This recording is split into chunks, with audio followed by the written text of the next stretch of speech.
Maps were enlarged and placed across the floor of the Armed Forces Reserve Center in Fargo, representing the cities in play along the Red River all the way up to Canada. And we're in the process of going through a rehearsal of concept, what we in the Army call a rock drill,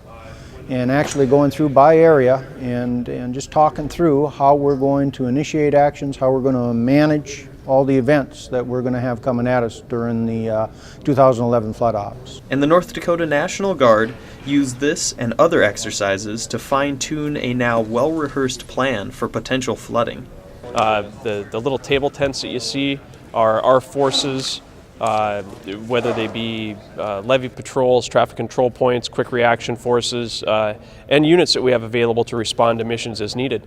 But basically we just started at the south end of the valley and worked through each major population center all the way up to the border and talked about how we see the fight unfolding, what our triggers are based on river levels, and how we would respond. So 39 feet is one of our decision points or triggers for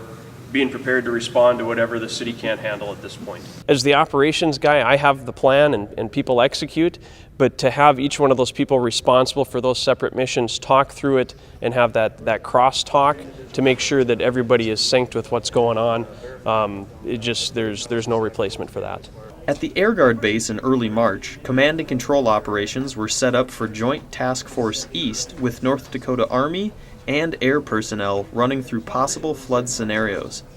This is the third year that I've worked in the EOC for flood operations since 2009, and this is the first year that the EOC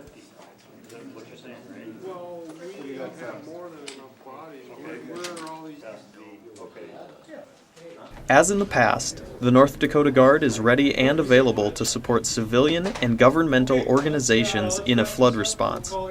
The training leading up to it is key.